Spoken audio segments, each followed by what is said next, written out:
to our seat today. How are we doing today, church? You good? Yeah. Come on, you glad to be in church? Yes. Doesn't sound like it. I said you glad to be in church today. Are you ready for the word today? Hey, we took a 2-week pause, a little break from our series in the Gospel of Mark, but we are back in our series in the Gospel of Mark. We're in Mark chapter 9 today. If you got a Bible, I hope you do. Open it up to the Gospel of Mark chapter number 9. We're in a collection of talks we've entitled Servant King. We literally started in the Gospel of Mark on day 1, and we've been in Mark ever since. It's been a phenomenal series. And today, we are going to talk from this simple thought. Simple thought. It's a question, rather, and it simply says this. Will the real Jesus please stand up? Will the real Jesus please stand up? In fact, why don't you just turn to your neighbor and say, Neighbor, do you know the real Jesus? Come on, turn to your other neighbor now. Turn to your other neighbor and say, Other neighbor, do you know the real Jesus? Now here's the deal. We got to start with a little sermonic survey today, all right? I'm just curious, how many in your own life, personally, think of somebody you know that you thought you just really knew that person, right? Like you knew beyond a shadow of a doubt who that person, how they would respond in certain situations, what they would be like, what they would say, what they would do. You just knew beyond a shadow of a doubt. And then all of a sudden, something happens, like could be tragically, could be emotionally, could be anything in their life. And then they show you a totally different side of themselves. You're like, whoa, who are you? I mean, anybody? My hand's up. My hand's high in the sky right now. High in the sky. I can share a story with you, actually. Happened about, I'm scanning the room for my wife. She's not in the room, thank the good Lord. Because this particular situation to me happened about 10 days ago. 10 days ago now, all right? Now you'll know my little girl. She's with us today. She's about 10 days old, 10 days old right now. This happened about 10 days ago for me. We arrived at Swedish Covenant Hospital, all right, at 11 p.m. on a Thursday night. We arrived. We're ready to go. My wife is well with child. She's ready to give birth to our brand new baby girl, Jerica Shea. All right, we get there. We arrive. We get into our birthing suite, and the nurses come in, and they're like, greeting her and welcoming her, all the different things, right? And my lovely bride, you all know, she's just the sweetest, kindest individual in the entire planet. She can't do any wrong, right? She can't say, she's just the nicest person on. Thank God that is not my wife right now. I thought that was my wife. Well, that is not my wife. So we get there, and they're getting her all in, and they ask her, Britannica, what is your birth plan? Right? She's like, my birth plan is simple. I'm going to get Pitocin, and I'm going to get an epidural. No questions asked. I'm going to get an epidural. There's not a plain and simple. Now, here's the thing. When you get an epidural, and when you get a Pitocin induction, right, with the labor, and probably all the women know this, the standard protocol is that you must have a bag of fluid in your body before you can get Pitocin started, and then before they'll actually give you the epidural. So, they get the bag of fluid in my wife, they come in, and they're like, all right, Britannica, we're going to now start the Pitocin trip. Now, I didn't really understand what Pitocin was. I knew it was like to kind of help things get going right, kind of get you on the right track, kind of, get the baby coming a little bit quicker. I didn't really understand all the different benefits and effects of Pitocin on the female body. Now, here's what ended up happening. Pitocin drip starts, the contractions start. Now, by this time, it's probably 1 a.m., 2 a.m., somewhere around that time frame. Like any good husband, I go to sleep. All right, so my wife is now laboring. She's now doing the deal. She's contracting. She's all the stuff. You know, all the stuff she's got going on. So in the Pitocin, again, all the females probably know this. I did not. I should have done my research. It makes your contractions tons worse than had you not had Pitocin in your body. So it's all going. I'm sleeping.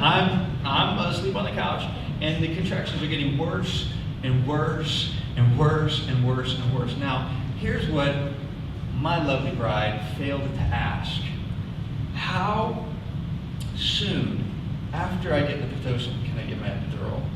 We didn't ask that question. So the Pitocin's going, the contractions are getting intense. Britannica's now like, give me my epidural now. All right, give me the epidural. And the nurse comes in and says, Britannica, I'm sorry to inform you, the anesthesiologist is in an emergency C-section and will not be available for 2 hours. Her birth plan did not include, by any means, she's now out there. I can see her looking at me now. Her birth plan did not include at all doing a natural birth. She wanted to have an epidural, have the induction with the Pitocin, have an epidural, and be totally fine. So now we're waiting for 2 hours. The contractions are getting unbelievably intense. Now I hear from the bed, David, get up! I'm laying down, sleeping on the couch. It's 2 o'clock. David, get up! I hear things that I'm not going to imitate because I don't want to embarrass my wife. I've heard things from my wife I never thought I'd hear.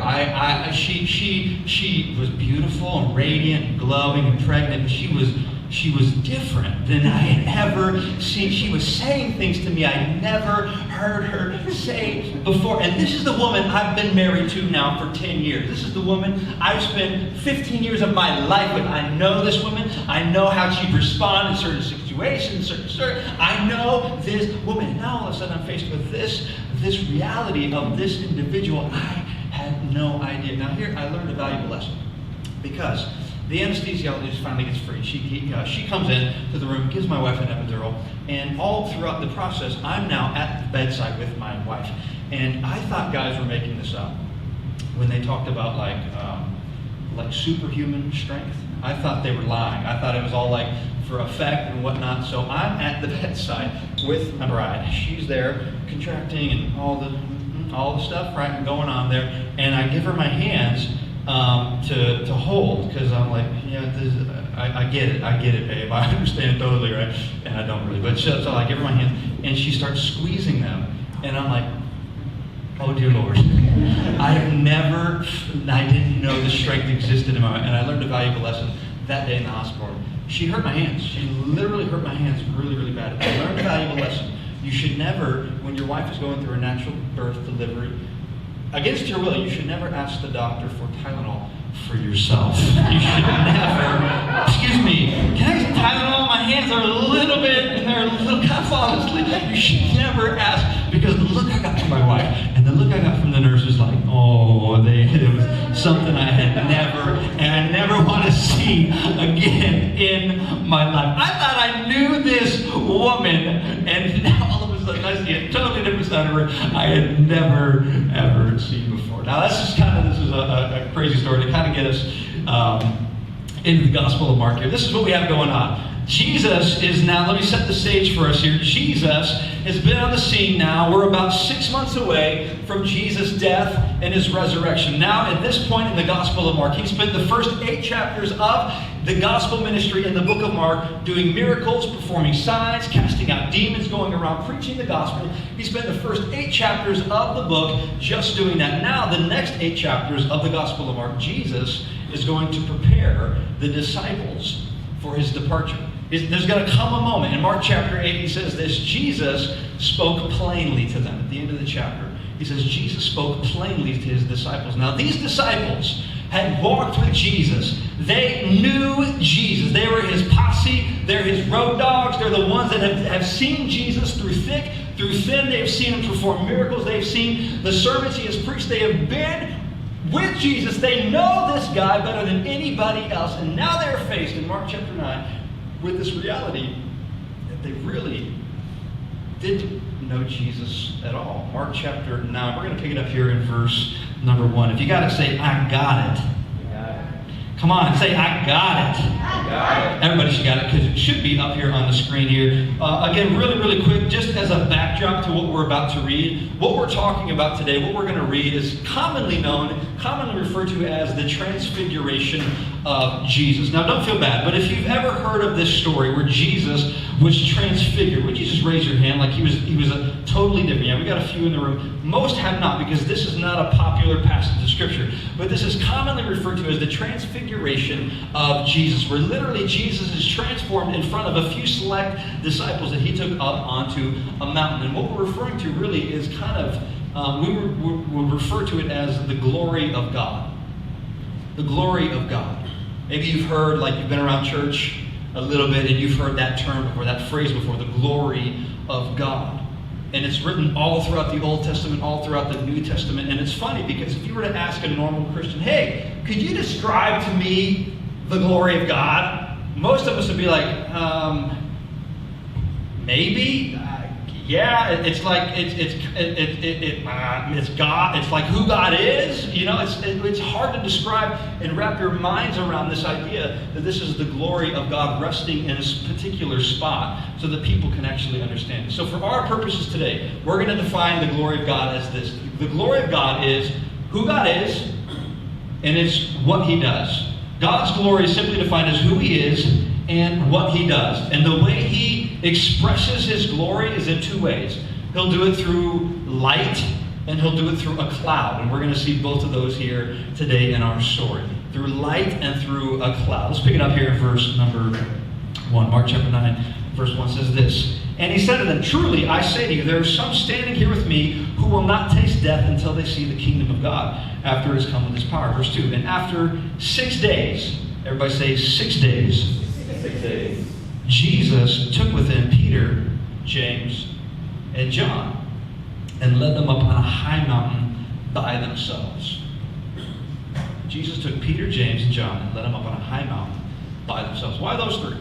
What about the other disciples? What's going on here in this particular scene? I got a picture here I want to show us today. This is typically where theologians believe Jesus actually took His disciples, Peter, James, and John. This is a mountain called Mount Hermon, Mount Hermon. It's still today, you can still go there today in the land of Lebanon. This is where scholars believe Jesus actually took His disciples. Probably not all the way to the top of the mountain, but probably up away from the crowd. They're now in a town called Caesarea Philippi, where again Jesus is now preparing His disciples that He is no longer going to be with them on the earth. He's telling them, disciples, Peter, James, John, all the 12, He's telling them, I'm going to suffer many things. I'm going to die. I'm going to be handed over to the hands of men. I'm going to be tried as a murderer, as a blasphemer. I'm going to be tried under all these different things, and I'm going to be put to death. And all of His disciples are saying, Jesus, there's no way. You're the King of it. You are God Himself incarnate in flesh with us here today. There's no way this is possible. And Jesus is now preparing them. He takes 3 of them up onto a mountainside and says, I'm going to show you something that is going to blow your mind. Why just those 3? The others were left kind of doing ministry. But you have to ask this question, why did Jesus now again escape? Right? Because He's now preparing His disciples. Why is He kind of getting away from this mountainside, or getting away to this mountainside? And we see it all throughout Scripture, right? He kind of gets away so that He can pray. And while He's praying, His disciples go to sleep. Let's keep on reading here. And it says this, and He was transfigured before them. Everybody say transfigured. He was transfigured before Him. Literally, His face, His body was changed. His face was changed. You say, well, what does that mean? Did he look different? He was the same. He was Jesus, but He was different.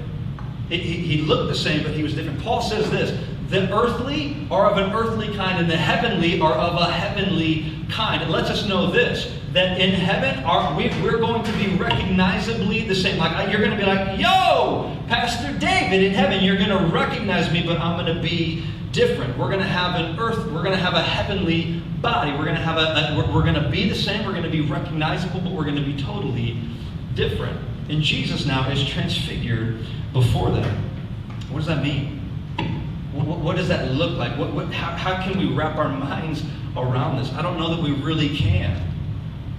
John, remember when he's writing the gospel, or not the gospel, Revelation, the last book of the Bible, he writes this in Revelation chapter 1, verse 14. He says this, describing Jesus. So remember, John is now like secluded on an island, and he gets this vision of what it's going to kind of be like in the end times, and he gets these visions of heaven. He gets these visions of Jesus, and this is what he describes of Jesus. He says, the hairs of His head were white, like wool, like snow. That's interesting because some of us try so hard to dye our hair to get rid of that. This is like Jesus with white hair, like wool, like snow. His eyes were like a flame of fire. Verse 16, and His face was like the sun shining in full strength. this is so interesting to me, because now Jesus is up on a mountain with his disciples and he's transfigured immediately before their eyes. But remember, they're sleeping. Peter, James, and John, they're up on the mountain with Jesus, but they are sleeping. Jesus is off praying. He's off doing his own thing. The disciples have fallen asleep, and they don't actually see this happen yet. And look at it, verse number 3. It says, and his clothes became radiant, intensely white, and no one on earth could bleach them. In the Revelation, it kind of describes this again, like there's this dazzling radiance, this brilliance about Jesus. It's almost as like it's this diamond with rubies, with lightning flashing into his throne and light reflecting and refracting off of it. It is the most amazing, beautiful thing. He's literally transfigured in front of them. And you say, I don't get it. I don't understand. And you're right, we don't. We don't understand this. We don't get this. We can't really wrap our minds around this. It's so unique. There's such a brilliance. There's such a unique brilliance to Jesus' glory as it's almost like he's taking off the flesh of humanity and revealing his heavenly body. It's almost like he's revealing heaven to them in a sense. It's like he's taking off the covering of his humanity and saying, look, this is a glimpse of what you're going to be with me in heaven. This is what you're going to see with me in heaven for all eternity. It's remarkable to me because in heaven, do you realize there's going to be no need for nighttime, daytime?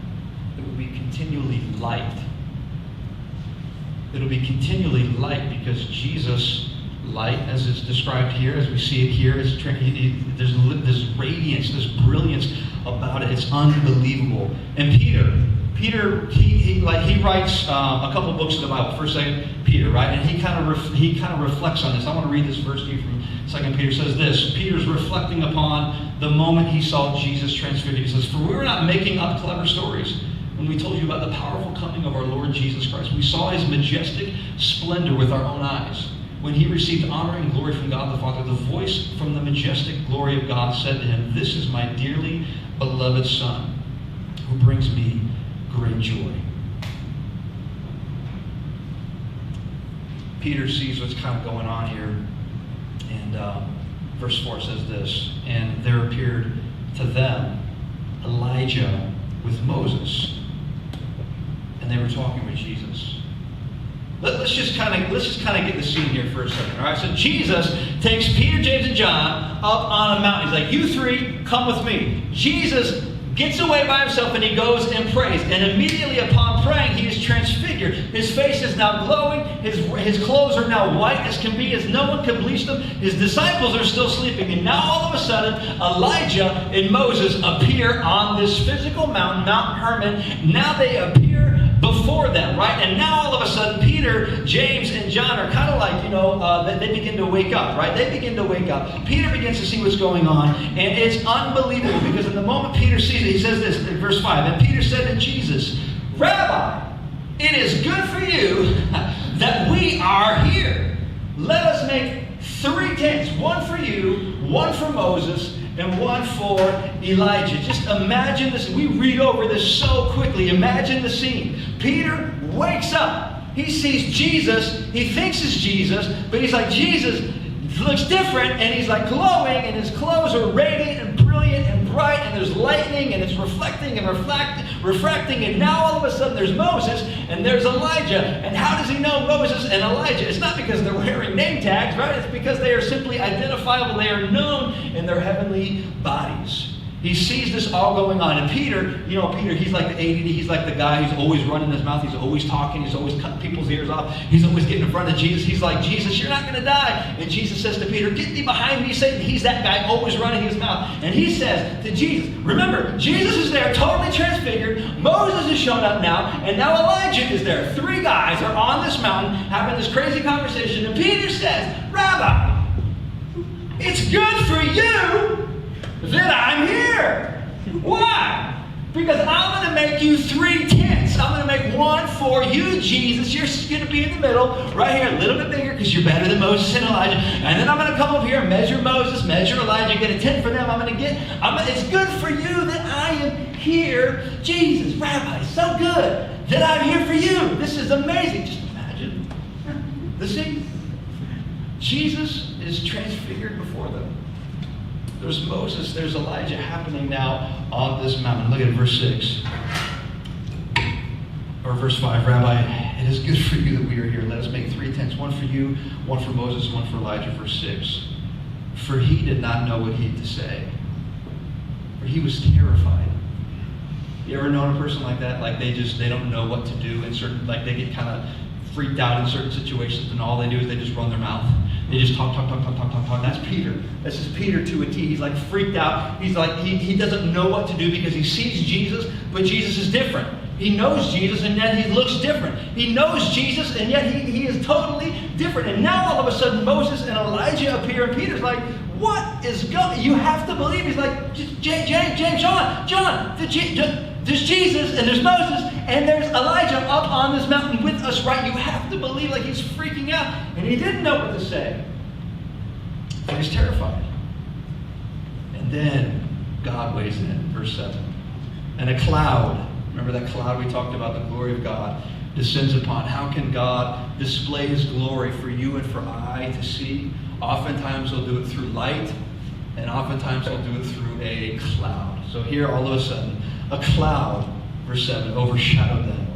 And a voice came out of that cloud. This is my beloved Son. Listen to him. Peter is running his mouth. Rabbi, it's good for you that I'm here. He's running around taking measurements, building tents, getting Moses all set up, getting Elijah all set up over here, and God shows up in a cloud and says, Peter, listen to Jesus. He's just running his mouth constantly. He says, this is my beloved Son. Listen to him. The disciples in that moment, we don't read this in Mark, but there are other gospel accounts that say in that moment when God showed up, when God spoke, the disciples, Peter, James, and John, they just passed out. I mean, you have to believe that to be true. Like when the voice of God shows up in an audible way. This is not even in my notes, but maybe you remember back in the Old Testament, the book of Exodus, there was this moment when God spoke audibly to 2 million Israelites in the wilderness. And in that moment, the Israelites were so taken back, were so struck with fear that they told Moses, you got to go tell God, don't ever do that. Don't ever show up in that way again. Because if you do, we'll all die. Literally, God, like 2 million people hear the voice of God, and they're like, Moses, go tell God, don't do that.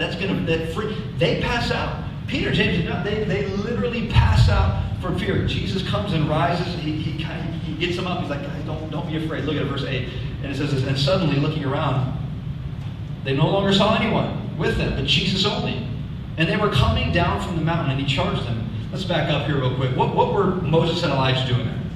Right? Like, why all of a sudden is Jesus now transfigured before them? Why all of a sudden does Moses show up with Elijah? What are they talking about? What's going on in this particular story? And it's so interesting to me because there's so much going on that you and I, we may not even wrap our minds around when we're reading through this particular passage. Because Moses and Elijah are talking with Jesus about his departure one day.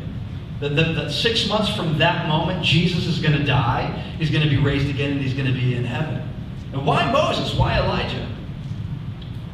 I don't know that we fully understand. Even scholars, as I was researching this passage, I don't know that we fully understand the reasoning behind it. It could be this. It could be that Moses was the initiator of the law. Remember back in Exodus, God gave Moses the 10 Commandments on the tablet stone. He was the great law giver. He was the initiator of the law coming to mankind. Elijah will be the fulfillment of the law happening here on earth, and what theologians call the eschaton, which is simply the end of all ages, the end of all time. Remember, this is so interesting to me because there's only 2 men in history that did not die. One of them was Elijah. Elijah was the guy who was carried up into heaven in a chariot of fire. I don't know if you know that story in the Bible. He was the guy, he never tasted death. And the Bible is so very, very clear that Elijah will return to this earth before the coming of the Lord. That's not to say the rapture. He will not return before the rapture. This is part of our end time series. He will return after the rapture when God kind of establishes 140,000 plus Christians here on the earth. Elijah will come and restore all things. So why Moses? Why Elijah? They're talking deep theological conversations. Peter is not like, Jesus, it's good for you that we're here. And they're having this deep theological conversation. And Peter's like, Moses, Elijah, I've always wanted to see you. I've always wanted to ask you this question. I've got a tent for you. Grab a seat. Let's get a fire. Let's get things going. And they're having this deep theological conversation going on. Now, verse 8 says this, and suddenly looking around, they no longer saw anyone with him but Jesus only. And they were coming down from the mountain, and he charged them to tell no one what they had seen until the Son of Man had risen from the dead. Can you just imagine? I mean, imagine what like you're Peter, you're James, you're John. And now you've seen Jesus in all of his heavenly glory. Probably not all of his heavenly glory. He probably had to keep some of it back, because if he revealed it all to them in that moment, they'd probably die. But you've seen the heavenly Jesus that one day, when they die, they're going to spend eternity with that Jesus. The one who's got this brilliance, this radiant diamond, ruby, light reflecting in, light refracting off of him, coming from him. They've seen Jesus in all of his heavenly glory. And now in this moment, they're coming down from the mountain, and Jesus says to them, hey guys, I know what you saw was unbelievably cool. Trust me, I'm Jesus, I know. But you can't tell anybody. You can't say a thing about it. Just imagine what's going on inside of them. They can't tell a single person about it. Verse 10, so they kept the matter to themselves, questioning what this rising from the dead might mean. And they asked him, why did the scribes, look at this, why did the scribes say that Elijah must come? And he said to them, Elijah does come first to restore all things. And how is it written that the Son of Man, that he should suffer many things and be treated with contempt? But I tell you that Elijah has come. And they did to him whatever they pleased, as it is written of him. Matthew adds this. I think we have Matthew's version up here on the screen as well. Matthew chapter 17, verse 13 says this. The disciples realized that he was talking about John the Baptist. And let me go back to Elijah here real quick, because what's going on is very, very, it's a lot of end time stuff happening in that particular passage. The disciples, maybe you've kind of heard it said of the disciples, they were like country bumpkins. They didn't really know their Bible. They didn't really know stuff. These guys are not those guys at all. These guys were well educated. The disciples, in fact, were, if they'd gone to school long enough, they definitely had the Torah memorized, the first 5 books of the Bible. Genesis, Exodus, Leviticus, Numbers, Deuteronomy. And if they had gone to school long enough, it's very well believed that they could have had the entire Old Testament memorized, which lets them know one thing, that Elijah, they know the story of Elijah, that he must come again. He will return to the earth according to the word of God before the coming day of the Lord. They know that. And so now all of a sudden, they're up on the mountain, and they see Elijah, and they say, Jesus, we know our Bible. We know our scripture, and that's Elijah. I know that's Elijah. So what does this all mean? Why is Elijah here? Why has he come back? Because he's dead, and I know he's supposed to come again before you come back, but you haven't died. What's going on? Jesus. And Jesus is simply saying, guys, there are some things you're not getting here. There's some things you're not understanding. I will die. I'm going to suffer. I'm going to be raised again. I will return to heaven. And I'm coming again to take my church. I'm coming to rapture my church. And after that event, we'll usher in the 7-year tribulation. And after the 7-year tribulation, the day the Lord comes, when Jesus returns to this earth, not as a lamb, but as a mighty warrior. And he will rule and he'll reign for a 1,000-year period of time. I know that's a lot going on. I know it's a powerful scripture. What's this particular passage saying to us? I want to give you 4 quick thoughts. If you're taking notes, I hope you are. Let me just give you 4 quick things that you can write down and take away from this particular passage as we read here. Number 1 is this. We want to talk, and God simply wants us to listen. We want to talk, and he wants us to listen. You know, it's funny, we laugh at Peter because we identify with Peter. We are Peter at times, right? When we go into the presence of God, when we are transformed and changed in the presence of the living God, if you were to ask any Christian in the room or any Christian you come in contact with, hey, tell me about your prayer time. Tell me about your time in the presence of God. It'd probably go something like this, right? Like, okay, well, my prayer time is, Jesus, I love you. Thank you for dying on a cross, saving me from my sins. God, you were so good. Now, God, my dryer's broken, and it'd be great if you could fix my dryer, maybe give me a great deal on my dryer. And the person I work with over here, I just don't like him. So if you could get him fired, maybe not fired, but just transfer him out of my... And God, I need this, and God, I need that, and God, and we're talking in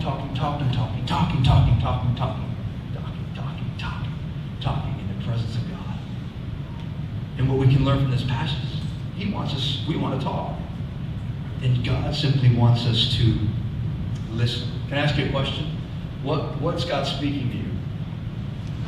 What's He speaking to you in your own prayer time? What's He speaking to you that perhaps you don't know, perhaps you haven't heard because you're so busy talking.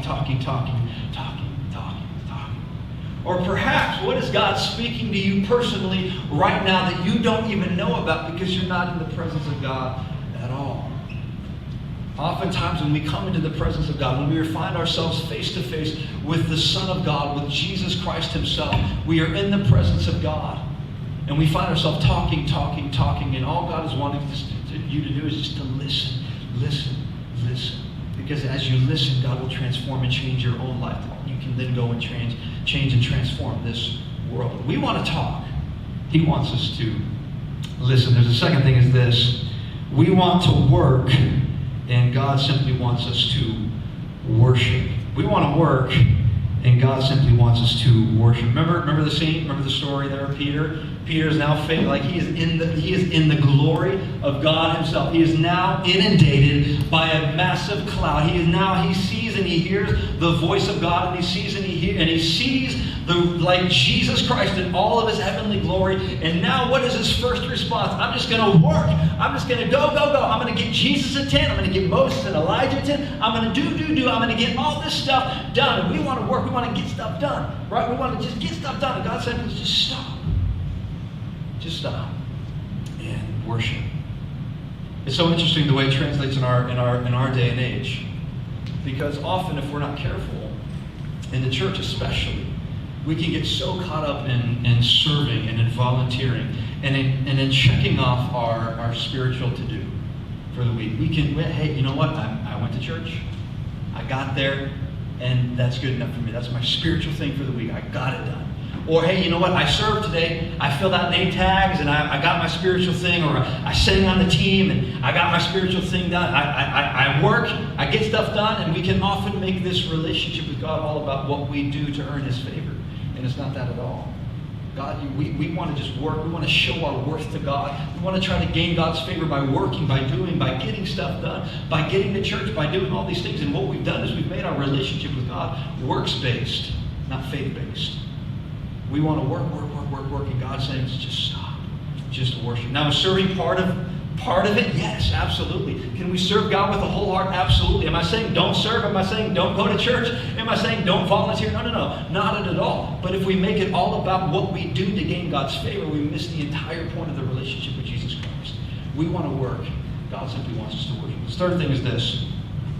We want to stay, and He wants us to go. We want to stay, and He wants us to go. What do I mean? What do I mean by that? The disciples were up on a mountain with Jesus, but they didn't stay there. They had an encounter with Jesus Christ Himself, the heavenly Jesus Christ. They had God show up Himself in the glory of all of His splendor in the cloud, and He speaks to them uniquely, incredibly. There's this moment where they are transformed and changed in the very presence of God. They are transformed in the very presence of Jesus Christ Himself. And it's so easy for us to say, you know what? I don't want to ever, as a believer, as a Christian, I don't want to ever do anything to leave this spot. I don't ever want to do anything like, I got saved right here in this chair at the Grid Church on a Sunday morning. And therefore, I need to sit in this chair every Sunday morning in order to experience the presence and the glory. And I don't want to leave this spot. I'm never going to leave this spot. We want to stay. And God wants us to go. Because the reality is, they didn't stay up on the mountain, right? They had to go down from the mountain, because the moment God changes your life in His presence, He doesn't want you to stay there. The entire point of that transformation, that transformative moment in the presence of God, is so that you can come down off of that mountain, so that you can affect people on the way to your next mountaintop. As you come down off of the mountain, God wants to do something uniquely in that time, in that place, in that place He met you. He wants to use that as you're going through life. As you're going through the journey. We want to stay, and He wants us to go. And the fourth and the final thing is this. We want to figure God out, and He simply wants us to walk by faith. We want God in a box, right? We want God in a box that we can understand the logic and the reasoning and all the different things about the nuances of why God does what He does, why God allows what He allows, who God is, what He's like keeping a secret, what we don't know. We want God in a box that we can understand, right? I think we could all say, you know what? I wish I could understand God a little bit more.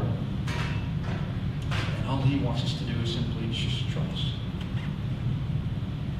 You know, some of you here today are facing situations that I wish I could tell you, you know what, in a week's time, it's all going to be okay.